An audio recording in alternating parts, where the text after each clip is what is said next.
ఆ తర్వాత మరొక అధ్యాయంలో మరికొన్ని వచనాలు చదువుతూ వస్తాను. దైవగ్రంథం తెరవగలిగిన వారు తెరిచి చూడవలసిందిగా ప్రేమతో మనవి చేస్తూ ఉన్నాను.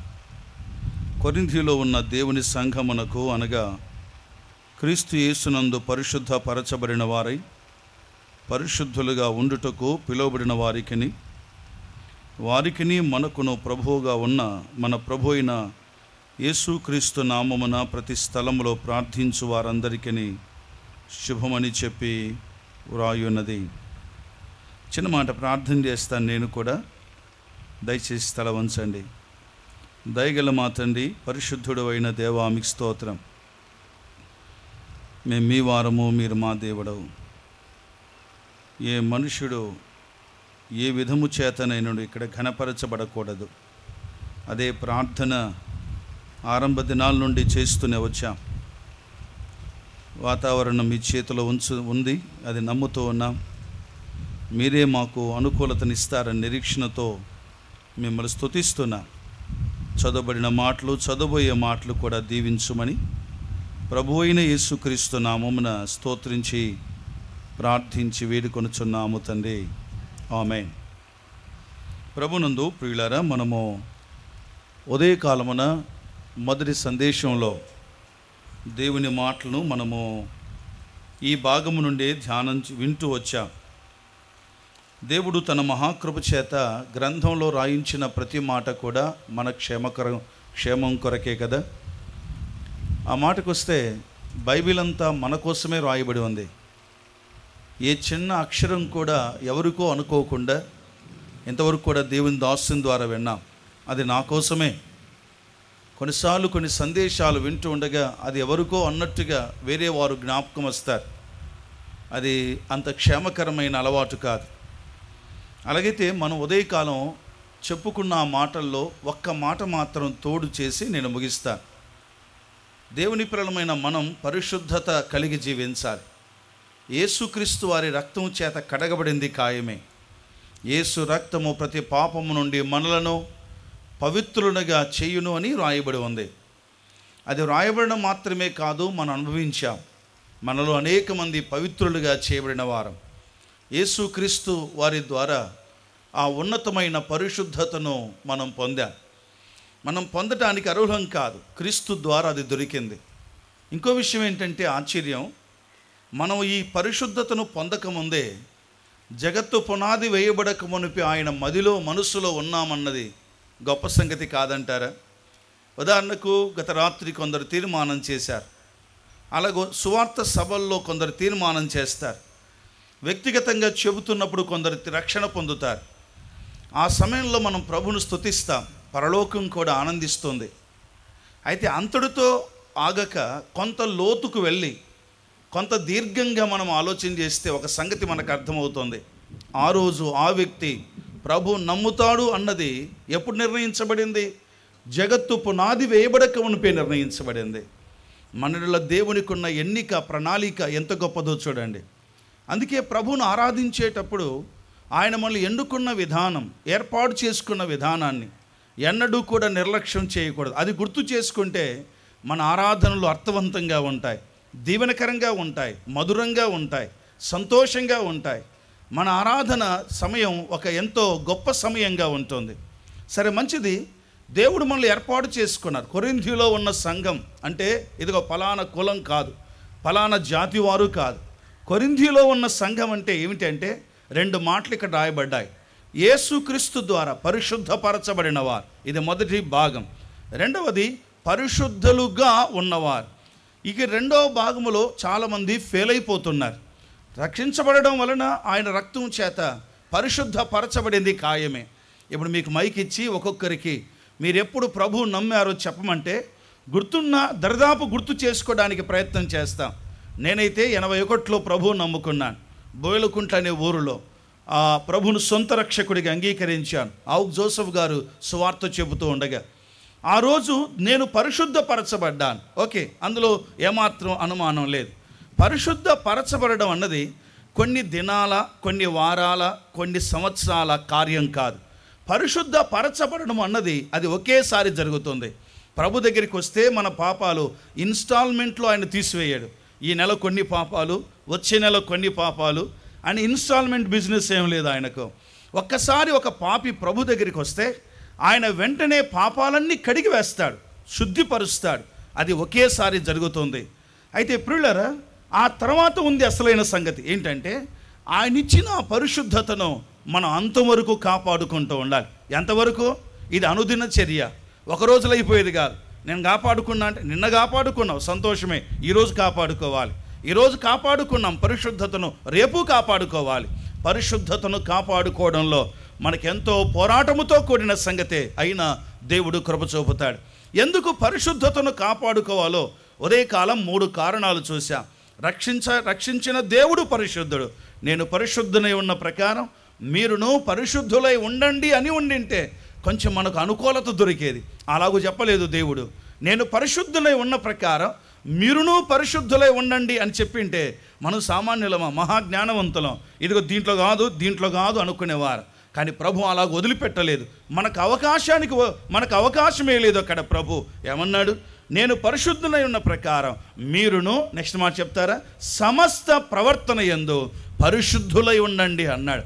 పరిశుద్ధులారా, పరిశుద్ధులుగా ఉండడం కనీస కర్తవ్యం కాదా? ఆయన పరిశుద్ధుడు గనుక పరిశుద్ధంగా ఉండాలి. మనము చేరిన ఆలయము కూడా ఏది? పరిశుద్ధమైనది గనుక పరిశుద్ధంగా ఉండాలి. మన పునాది కూడా పరిశుద్ధమైంది గనుక పరిశుద్ధంగా ఉండాలి. ఈ పరిశుద్ధతను కాపాడుకోవడానికి ఉదయకాలంలో 4 మాటలు చెప్పాను. ఆ 4 రెఫరెన్స్లు గుర్తున్నాయా? 1, మూతలు వేసుకోవాలి. ఏమిటి? మూతలు వేసుకోవాలి. మూత వేయబడిన పాత్ర అపవిత్రమవుతుంది. మా ఇంట్లో నేను కోపడ్డాను అంటే చాలా సందర్భాల్లో ఎక్కువ కోపడను, కోపం మాత్రం తీవ్రంగా ఉంది నాకు. కానీ నేను కోపడ్డాను అంటే ఒకటే కారణం, అదేంటో తెలుసా? దేని మీద మూత లేకపోతే నాకు చాలా కోపం, శుభ్రం లేకపోతే చాలా కోపం, అంతే తప్ప ఇంకోటి కాదు. మూత వేయబడటం వలన పాత్ర పవిత్రంగా ఉంటుంది. ఇది మనం ఎరగని సంగతి ఏం కాదు, ఇది ఎరిగిన విషయమే. కనుక మూతలు వేసుకుందాం, అన్నిటికీ మూతలు వేసుకుందాం. నోరు మూసుకుందాం, కళ్ళు మూసుకుందాం, మూతలు వేసుకుందాం. అప్పుడు పవిత్రతను కాపాడుకుంటాం. రెండవ సంగతి, మనకు తెలిసినవి ఉంటాయి కొన్ని పాపాలు. ఉదాహరణకి ఇలాగంటే, ఇది తీసుకోకూడదు, నేను దొంగతనం చేయడం పాపము, కానీ తెలుసు నాకు ఇది ఒకవేళ అలాంటి కార్యం జరిగిస్తే నా పవిత్రతను కాపాడుకోలేను. తెలిసి పాపములో సాగితే పవిత్రతను కాపాడుకోలేవు. ఏవైతే తెలిసిన పాపాలు ఇంకా నీ దగ్గర ఉన్నాయో, నీ చేతిలో కనబడుతున్నాయో, నీ హృదయంలో అవి జ్ఞాపకం వస్తున్నాయో, వాటి వెంటనే తొలగించి వేసుకోవాలి. తెలియనివి కొన్ని ఉంటాయి, మనకు తెలియకుండా జరిగే కార్యాలు ఉంటాయి. అవి కూడా దేవుడు తన కృప చేత మన ముందుకు తెచ్చినప్పుడు సరి చేసుకోవటం ఎంతైనా మంచిది. అయితే ముందుగా తెలిసిన పాపాలు సరి చేసుకోవాలి. మీకా గ్రంథంలో చూసాం కదా, దొంగ త్రాసు, దొంగ రాళ్ళు కదండి, అవి నీ దగ్గర ఉండగా ఎలాగూ పవిత్రుడు కాగలవు అనే మాట చూసాం. 3వ మాట చూసాం, దేవుని వాక్యము ద్వారా మనం పవిత్రపరచబడతాం. వాక్యానికి దగ్గర అవుదాం. మళ్ళీ చెప్తున్నాను, మాటికి చెప్తున్నాను, మీరు నేను ఎవరమైనా సరే వాక్యాన్ని ప్రేమిద్దాం, వాక్యంలో మునిగిపోదాం, వాక్యములో దినాలు గడుపుదాం. దేవుడు మన పవిత్రతను కాపాడుకోవడానికి సహాయం అవుతుంది. 4వ మాట, ఆయన సన్నిధిలో గడిపేవాడు ఆ పవిత్రతను కాపాడుకుంటాడు. ఈ 4 మాటలు 4వ మాట కొరకై యెషయా గ్రంథం 6:1 నుండి 2-3 వచనాలు మనం చూస్తూ వచ్చాం. యెషయా దేవుని పరిశుద్ధతను చూడగా, అయ్యో దేవా, ఇంత పరిశుద్ధుడవు కదా, నీ పరిశుద్ధత ముందు నా పరిశుద్ధత ఏంటయ్యా, నేను అపవిత్రమైన పెదవులు కలవాడునని అంగలార్చాడు. కొన్నిసార్లు మనం ఏం చేస్తామంటే, మన తోటి వాళ్ళని చూస్తాం. ఉదాహరణకు రవి ఉన్నాడు అక్కడ నా ముందు. రవిని చూసి, రవి కంటే నేను మంచోళ్ళనేలే, ఎందుకంటే ఆయన 1 గంట సేపే ప్రార్థన చేసుకుంటాడు, నేను 3 గంటలు చేసుకుంటాను. ఆయన ఒక 10 నిమిషాలే వాక్యం చదువుతాడు, నేను 20 నిమిషాలు వాక్యం చదువుతాను. వారంలో ఆదివారమే వస్తాడు ఆయన, నేను వారంలో అన్ని దినాలు కూడికలకు వస్తాను అని తృప్తి చెందుతూ ఉంటాం. దయచేసి మనుషులను చూసి తృప్తి చెందవద్దు. ఒక విశ్వాసి తన పవిత్రతను కాపాడుకోవాలి అంటే, పవిత్రతను అంతవరకు కాపాడుకోవాలి అంటే తాను చేయవలసిన పని ఏంటో తెలుసా? మీరైనా నేనైనా ఎవరమైనా ఆయన పాదాల దగ్గరికి వచ్చి ప్రభును చూద్దాం. ఆయన్ను చూస్తే అయ్యో ఇంకా తక్కువ ఉన్నానే అనిపిస్తుంది మనకు. మందిని చూస్తే సంబరపడతాం, మందిని చూస్తే మిగతా వారిని చూస్తే పర్వాలేదులే అనుకుంటాం. మనుషులను చూడవద్దండి, దేవుణ్ణే చూద్దాం. ఆయన పవిత్రతను చూడగా భక్తుడు అనుకున్నాడు, అర్థమైపోయింది. అప్పటికి 5 అధ్యాయాల ప్రస్తావన మనం చూస్తాం. 6వ అధ్యాయం వచ్చేసరికి ఇక ఆ పరిశుద్ధతను చూడగా అయ్యో నేను అపవిత్రమైన పెదవులు గలవాడును అన్నాడు. కాబట్టి ప్రియులారా, అది 4వ మాట. రండి 5వ మాట ఇప్పుడు కొరింథీ పత్రికలో చదువుకుందాం. రండి కొరింథీయులకు రాసిన 2వ పత్రికలోకి వెళ్దాం. 7వ అధ్యాయం మొదటి వచనాన్ని గమనించండి. కొరింథీయులకు రాసిన 2వ పత్రిక 7వ అధ్యాయం. ఒక విశ్వాసులుగా వింటున్నారా? మరలా గుర్తు చేస్తున్నాను, మాటి మాటికి ఇదొక్కటి చాలు జీవితానికి. మనకు లోతులు తెలిసిన, అంశాలు తెలిసిన, లేఖనాలు తెలిసిన, వివరణ తెలిసిన, బైబిల్ స్టడీ తెలిసిన, ఇంకెన్నెన్నో థియాలజికల్ సంగతులు, వేదాంతపరమైన సంగతులు ఎన్ని తెలిసినా పరిశుద్ధత లేకపోతే లాభం లేదు, ఏమాత్రం లాభం లేదు. గొప్ప సేవకులు ఉన్నారు, ప్రపంచవ్యాప్తంగా వాడబడిన వారు ఉన్నారు. కానీ ఆఖరికి ఈ విషయం దగ్గర ఫెయిల్ అయిపోయి కనుమరుగైపోయిన వారు ఉన్నారు. మన భారతదేశంలో చెప్పమంటారా ఎన్ని పేర్లు గుర్తొస్తున్నాయో? ఒక మహా గొప్ప భక్తుడు ఉండేవాడు. ఆయనంటే నేను పడి చచ్చేవాడిని. ఆ దినాల్లో హైదరాబాద్లో చదువుతున్న దినాల్లోనే ఆయన వాక్యం వినడానికి ఎంతో ఖర్చయినా హైదరాబాద్ నుండి చెన్నైకి వెళ్ళిపోయాను. నాన్నకు అమ్మకు చెప్పలేదు, డబ్బులు సమకూర్చుకున్నాను. చెన్నై వెళ్ళి అక్కడ వాక్యం విన్న ఆయన వచ్చాడు అంటే అంత గొప్ప మహాభక్తుడే. కానీ ఏం చేద్దాం, ఇందులో కాపాడుకోలేకపోయాడు. దీన్ని ఎప్పుడైతే కాపాడుకోలేకపోయాడో ఈరోజు లేడు, కనుమరుగైపోయాడు. ఎక్కడున్నాడో తెలియదు. మంచి బోధకులైన వారు కూడా ఇక్కడ ఫెయిల్ అయిపోతున్నారు, పెద్దలు ఇక్కడ ఫెయిల్ అయిపోతున్నారు, పరిచారకులు ఇక్కడ ఫెయిల్ అయిపోతున్నారు. గనుక జాగ్రత్త పడదాం ప్రియులారా. అంటే మిమ్మల్ని మీ అందరికంటే గెలిచినోనని చెప్పడం లేదు, దేవుని కృప మీద ఆధారపడి ప్రయత్నం చేస్తున్న వ్యక్తుల్లో నేను కూడా ఒకడిని. అందుకే 5వ మాట కూడా అలాగో జ్ఞాపకం చేసి నేను ముగిస్తాను. రండి 7వ అధ్యాయం మొదటి వచనం చదువుకుందాం. కొరింథీయులకు రాసిన 2వ పత్రిక 7:1. పౌలు రచనలు అద్భుతమైనవండి. పౌలు రాతలు, పౌలు పత్రికలు ఎంతో అద్భుతమైంది, కఠినంగా కనబడతాయి. కానీ అందులోనే సారాంశాన్ని అర్థం చేసుకున్నప్పుడు నిజంగా దీవించబడతాం. 7:1 చదువుతున్నాను చూడండి. ప్రియులారా, మనకు ఈ వాగ్దానములు ఉన్నవి గనుక దేవుని భయముతో పరిశుద్ధతను సంపూర్తి చేసుకొనుచు శరీరమునకును ఆత్మకును కలిగిన సమస్త కల్మషము నుండి మనలో పవిత్రులనుగా చేసుకోండి. కాదు, ఏముంది అక్కడ? చేసుకుందాము అన్నాడు. ఎవరండి ఈ మాట అంటుంది? మహాభక్తుడైన పౌలు గారు. అనేక సంఘాలు స్థాపించిన వాడు. దేవుని మహాకృప చేత ఒక ఉన్నతమైన మాదిరి జీవితాన్ని జీవించిన వాడు అంటున్నాడు, చేసుకుందాం, జాగ్రత్త పడదాం. ఇదిగో ఓ ప్రియులారా, విశ్వాసులారా, కొరింథీయులారా, మనము జాగ్రత్త పడాలి ఒక విషయంలో. ఏంటన్నా అంటే దేవుడు మనకు వాగ్దానాలు ఇచ్చాడు.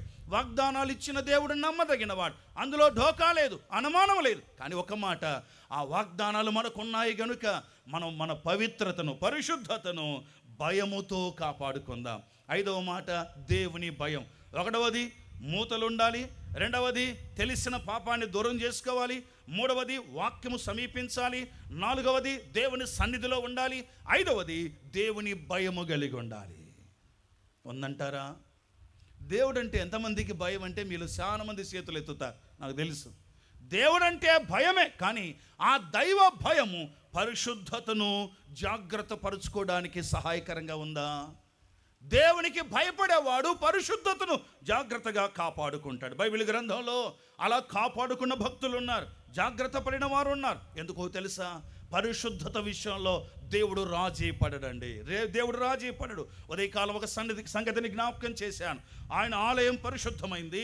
పరిశుద్ధమైన ఆలయంలో పరిశుద్ధతను కాపాడాల్సిన బాధ్యత మన మీద ఉంది. కానీ వచ్చిన సమస్య ఏంటో తెలుసా? సమూయేలు మొదటి గ్రంథంలో ఆ అపవిత్రత పరిశుద్ధ స్థలములో ప్రవేశించిన తర్వాత ఉండలేకపోయాడండి, ఓర్చుకోలేకపోయాడండి, సర్దుకోలేకపోయాడండి. దేవుడు ఏమన్నాడో తెలుసా? ఉండనీయకూడదు అనుకున్నాడు, ఇద్దరిని లేపేశాడండి. ఎవరిని ఎప్పుడు లేపుతాడో తెలియదు, జాగ్రత్త. మీరు రొట్టెను తిని ఈ పాత్రలోని త్రాగున్నప్పుడల్లా మనల్ని మనముగా పరీక్షించుకోవాలి. ఒకవేళ పరీక్షించుకోకుండా ఆ కార్యాన్ని జరిగిస్తే, అపవిత్రతతో ఆ కార్యాన్ని జరిగిస్తే వచ్చే నష్టం ఏంటో తెలుసా? కొందరు రోగులైపోయారు, రకరకాల పరిస్థితులు చూస్తాం. ఆఖరికి కొందరిని దేవుడు లేపేశాడండి, ఆయన ఉండకుండా చేసేసాడు. జాగ్రత్త పడదామండి.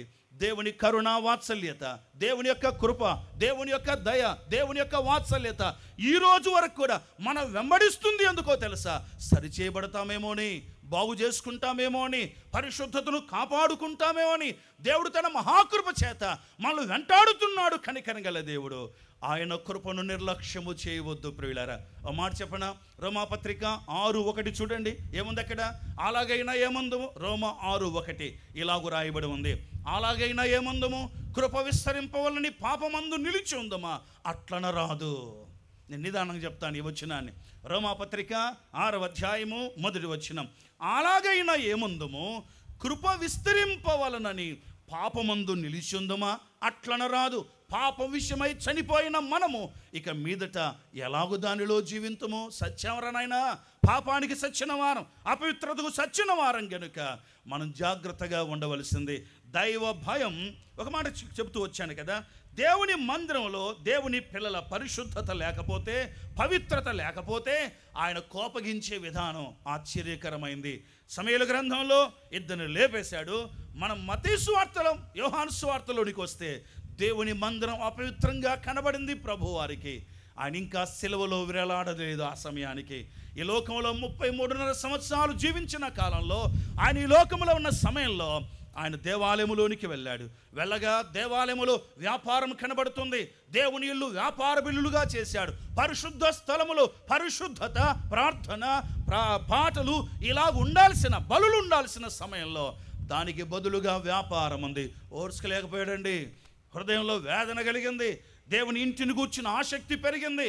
వెంటనే కొరడా చేసుకొని ఒక్కొక్కరిని కొరడాతో బయటికి పంపించి వేశాడు. ప్రియులారా, ఒక మాట చెప్పనా? లేఖనంలో ఆధారంగా ఒక మాట గుర్తు చేస్తున్నాను.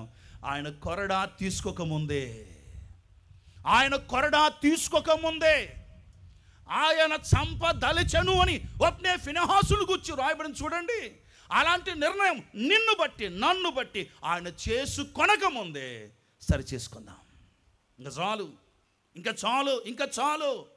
జీవితంలో మనమున్నది పరిశుద్ధ ఆలయం అన్న సంగతి, దేవుడు పరిశుద్ధ దేవుడు మనం రక్షించాడన్న సంగతి మరిచి బ్రతుకుతున్నామో ఏమో అర్థం కావట్లేదండి. దేవుని మందిరం, దేవుని పరిశుద్ధత దేవుడు కొరడా చేసుకున్నాడు, అందరినీ బయటికి పంపించి వేశాడు. అదొకటేనా? ఆకర్షణ సేవ ముగింపులో కూడా యోహాను సువార్తలో మనం గమనిస్తాం. మత్తయి సువార్త ఆఖరి అధ్యాయంలో చూస్తాం. ఆయన సేవ ముగింపులో కూడా మందిరానికి మళ్ళా వెళ్ళాడు. అది లాస్ట్ ఇంకసారి లోపలికి వెళ్ళేసరికి మార్పు లేదు. 3 సంవత్సరాల క్రితం కొట్టి పంపించాడు బయటికి. అదే వ్యాపారం కొనసాగుతూనే ఉంది అంతే. 3 ఏళ్ల క్రితం వచ్చాడు, నిన్ను హెచ్చరించాడు, మరలా వచ్చేసరికి అదే పరిస్థితి. అంటే ఎక్కడ ఓర్చుకుంటాడు ఆయన? మరలా కొరడా చేసుకున్నాడు, దేవాలయమును శుభ్రము చేసి వేశాడు. విశ్వాసులారా, దైవ భయము కలిగి సాగుదాం. దైవ భయం మనలో, మన ఇంటిలో, అన్ని స్థలాల్లో ఉండడం ఆశీర్వాదకరం. దేవుని మందిరం అపవిత్రం కాకూడదు. కొరహు కుమారులు దేవుడు ఎందుకు ఏర్పాటు చేసుకున్నాడో తెలుసా? నేను వచ్చి చెప్తాను, మీరు నోట్ చేసుకోవచ్చు. దినవృత్తాంతం 2వ గ్రంథం 9వ అధ్యాయం 19వ వచనంలో వారు దేవాలయమును కాపాడడానికి, పెద్దలారా ఇటు నా వైపు చూడాలి, మీరు సేవకులారా ఇటు గమనించాలి, బాధ్యత కలిగిన సహోదరులారా ఇటు గమనించాలి. దేవుడు నిన్ను నన్ను సంఘములు ఎందుకు పెట్టాడో తెలుసా? అందరికీ తలుపు తెరవడానికి కాదు. ఏం పర్వాలేదులేనా, ఏమైతుందిలేనా, మనోడేలే, నో. దేవుని మందిరంలో నిన్ను ఎందుకు పెట్టాడు అంటే మందిర ద్వారములు కాపాడడానికి. లోపలికి ఏది ప్రవేశించకుండా, అపవిత్రత ప్రవేశించకుండా, అపవిత్రులు ఏలకుండా కాపాడవలసిన బాధ్యత దేవుని సంఘములో నాయకుల మీద ఉంది. సర్దుకుపోయే బ్యాచ్ తయారైపోయారు ఈ దినాల్లో. ఏం పర్వాలేదులేనా, అంత అనుకుంటే ఎట్టయితుందిలేనా, సర్దుకుపోవాలన్నా.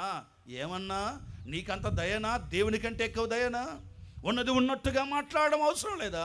ప్రభు మందిరాన్ని, ప్రభు పరిశుద్ధతను కాపాడడం ఎంతైనా ఆశీర్వాదకరం. పాపం చేసేవాడు, ఒక మాట చెప్తున్నాను, దయచేసి మనసులో పెట్టుకుందాం. రెఫరెన్స్లన్నీ తీయడానికి స్థలం చాలదు, కానీ పాపం చేసేవాడి వినండి వినండి వినండి వినండి పాపం చేసేవాడి విషయంలో దేవునికి ఎంత కోపమో, పాపం చేసే వాళ్ళను ప్రోత్సహించే వాళ్ళ మీద కూడా అంతే కోపం. పాపం చేసే వాళ్ళను సర్దుకుపోయే వాళ్ళ మీద కూడా అంతే కోపం. నేను చేయలేక సార్ అంటావేమో దేవునితో. నేనాడ చేసినాను సార్, వాడు చేసినండి నువ్వు వెనకేసుకొని వచ్చావే, చేసుకొని చేసేవాడిని ప్రోత్సహించావే, సేమ్ శిక్ష, అదే శిక్ష పడుతుంది. విశ్వాసులారా, పరిశుద్ధతను కాపాడు. దైవ భయము కలిగిన వాడు పరిశుద్ధతను కాపాడుకుంటాడు. ఒక కుటుంబాన్ని చూద్దామా? ఆ కుటుంబంలాగా మన కుటుంబాలు ఉండగలిగితే సంతోషం. రండి, ఆదికాండ గ్రంథంలో యాకోబు తన నాన్నను గూర్చి ఒక మాట చెప్తాడు. ఆ మాట ప్రతి నాన్న, ప్రతి తల్లి, ప్రతి తండ్రి మనసులో పెట్టుకోవాల్సిన మాట. ఇక్కడ చాలామంది తల్లిదండ్రులు ఉన్నారు, పిల్లలు కలిగిన తల్లిదండ్రులు ఉన్నారు. సహోదరులారా, తల్లిదండ్రులారా, నిన్ను గూర్చి నన్ను గూర్చి మన పిల్లలు ఈ మాట చెప్పగలిగితే ఇంకా చాలు, మన జీవితం ధన్యమవుతుంది. ఏంటో చూద్దామా? ఆదికాండ గ్రంథం 31వ అధ్యాయము 54వ వచనం గమనించండి. ఆదికాండం 31వ అధ్యాయము 53వ వచనం. అబ్రహాము దేవుడు, నాహోరు దేవుడు, వారి తండ్రి దేవుడు మన మధ్య న్యాయము తీర్చునని చెప్పాను. ఓకే, ఈ వచనం పూర్తి చదవకముందు చిన్న మాట చెప్తాను, ఇటు చూస్తారా? ఇది ఎవరితో చెప్పారు అనే మాట చెప్తున్నాను, శ్రద్ధగా వినండి.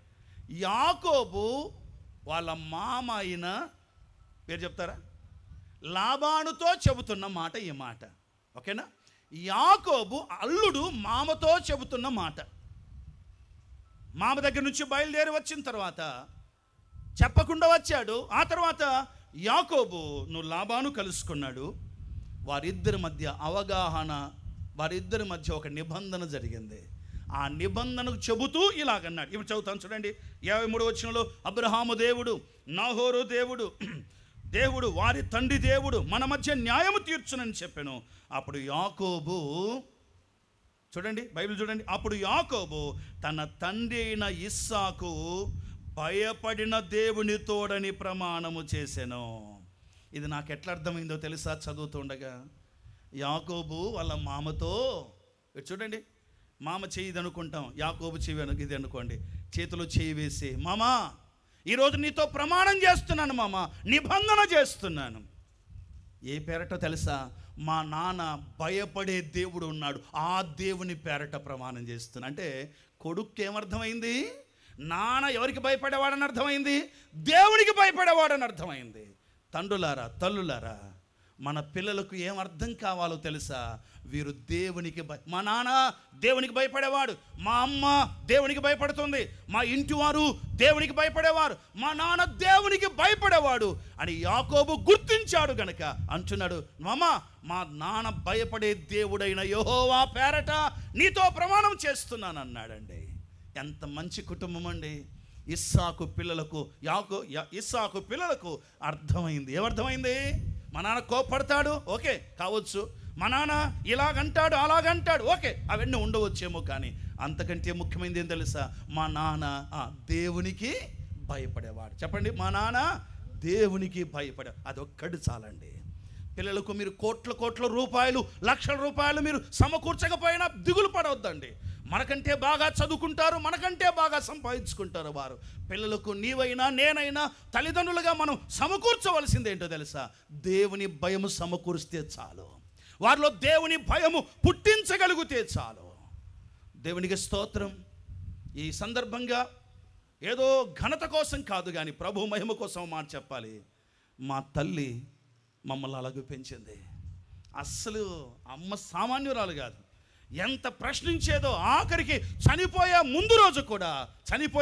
ముందు దినాల్లో కూడా నన్ను ప్రశ్నించింది. ఏ అమ్మా, నేను పెద్దన్నైనా లేమా, నాకిద్దరు పిల్లలు లేమా అంటే, రే నేను సచ్చే వరకు చెప్పాల్సిందే రానింది. సచ్చే రోజు వరకు ప్రభు దగ్గరికి వెళ్ళేంత వరకు చెప్పింది.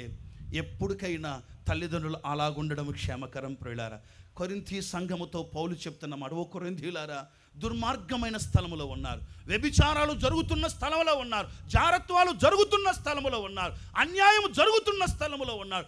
దేవుణ్ణి పక్కన పెట్టి జ్ఞానాన్ని ఆశించే వారి మధ్యలో మీరు ఉన్నారు. దేవుని పక్కన పెట్టి సూచక్రియలు అడిగే వారి మధ్యలో మీరున్నారు. దైవ భయం లేని వారి మధ్యలో బ్రతుకుతున్నారు. ఓ కొరింథీయులారా, మిమ్మును గూర్చి ఆ క్లోయ ఇంటి వారు చెప్పారు. వాళ్ళు చెప్పింది తప్పేం చెప్పాలా, మసాలా పూసి చెప్పలేదు, లేనిపోనివన్నీ చెప్పలేదు, ఉన్నది ఉన్నట్టుగా చెప్పారని దైవ నిశ్చయత తన హృదయంలో కలిగిన తర్వాత ఇక ఏమాత్రము కూడా ఆలస్యము చేయకుండా పెన్ను పేపర్ తీసుకున్నాడు. ఓ కొరింథీయులారా, మీలో పరిశుద్ధత ఉండాలయ్యా. సంఘం అంటే ఏదో నలుగురు కూడి వచ్చి ప్రార్థన చేసుకొని ఆమెను చెప్పుకొని మన ఇండ్లకు మనం పోయి మన పనులు మనం చేసుకొని మామూలుగా బతకడం కాదయ్యా. సంఘం అంటే పరిశుద్ధ పరిచబడిన వారు పరిశుద్ధులుగా ఉండటానికి పిలువ, అది మన పిలుపు. కనుక జాగ్రత్తగా బ్రతకండి. కొరింథీ 2 పత్రికల్లో పరిశుద్ధతను గూర్చి అద్భుతమైన సంగతులు ప్రస్తావించాడు. ఇంతటితో ముగిస్తున్నాను. మిగతా పాఠాన్ని ప్రభుచితమైతే రేపు ఉదయకాలం మొదటి సందేశంలో విందాం. తల వంచండి, ప్రార్థన చేద్దాం. అందరూ తల వంచండి, కళ్ళు మూయండి. ప్రభు సన్నిధిలో మనం ఉంటుండగా ఒక్కసారి ప్రభు మనతో మాట్లాడుతూ వస్తున్న ప్రతి మాటను బట్టి పరీక్ష చేసుకుందాం. కొరింథీ సంఘంలాగా మనం ఉన్నామా? లోకం సంఘములోనికి వచ్చేసింది. లోకములో ఉన్న మనల్ని దేవుడు బయటికి పిలిస్తే తన రక్తం చేత కడిగి తన బిడలుగా చేసుకుంటే లోకములో ఉన్న అపవిత్రత, లోకములో ఉన్న ఆచారాలు, లోకములో ఉన్న చెడుగు లోపలికి వస్తే దేవుని హృదయం మండదా? ఆయన వేదన పడడా? ఇందుకోసమైనా మన కోసం రక్తం కార్చింది ఆయన. ఇందుకోసమైనా ఆయన మన సమూహంగా చేర్చింది. ఆలోచన చేసుకుందాం. దేవా, అందరం ప్రార్థన చేసుకుందాం. మనందరి హృదయాల్లో ఎవరటేడు చూడవద్దు. నమ్మారా? ప్రభు ఇచ్చే పరిశుద్ధతను పొందామా? అట్లయితే నాతో పాటు ఈ ప్రార్థన మీ మనసులో చేసుకోండి. దేవా, నన్ను పరిశుద్ధపరిచినందుకు స్తోత్రం, నీ రక్తం చేత కడిగినందుకు స్తోత్రం నాయన. మీరిచ్చిన అతి శ్రేష్టమైన ఈ పరిశుద్ధతను కాపాడుకోవటానికి సహాయం చేయి అని ప్రభుని అడుగుదాం. అందరం ఒక్కొక్కరం కళ్ళు మూయండి. బైబిల్ మూసేసేయండి. ఇప్పుడు బైబిల్ తెరిసే టైం కాదు. కళ్ళు మూయండి. అందరూ తల ఉంచండి. నేను, మీరు అందరం కూడా ఈ సభలను దేవుడు మనం తీసుకుని వచ్చి ఈ స్థితిని మనకు అనుగ్రహించాడు. దేవుని స్తుతిద్దాం. దేవా, నన్ను ఇంకా ఇంకా మీ వాక్యముతో కడిగేయండి. నాకు చెంపదెబ్బలు కొట్టండి. నువ్వు ఎట్లయినా నన్ను హింసించండి, మీరు ఎట్లయినా నన్ను శిక్షించండి. నా ఆశ ఒక్కటే స్వామి, మీరు కోరుకున్నంత పరిశుద్ధత, కోరుకున్నంత జీవితం, మంచి జీవితం, పవిత్రమైన జీవితం నాకు దయచేయండి నాయన అని అడుగుదాం ప్రభును. ప్రభు సహాయాన్ని కోరుకుందాం. ప్రేమగల తండ్రి, చెప్పరిన మాటలు దీవించుమని, రాత్రి సభకు గ్రామస్తులను చేరి వచ్చిన మమ్మలందరినీ సిద్ధపరచుమని, ఈ రాత్రి మీ కార్యం జరుగుట చూడడానికి సహాయం ఇవ్వమని మరొక్కసారి మేమందరం మీ కాళ్ళు పట్టుకొని అడుగుతున్నా. మాకు సహాయం చేయండి దేవా, కృప చూపించండి. మా మేలు కోరే దేవుడు అని మాత్రం నమ్మి స్తుతి, మహిమ, ఘనత, ప్రభావాలు చెల్లిస్తూ ప్రభువైన యేసుక్రీస్తు నామమున స్తోత్రించి అడుగుచున్నాము తండ్రి. ఆమేన్.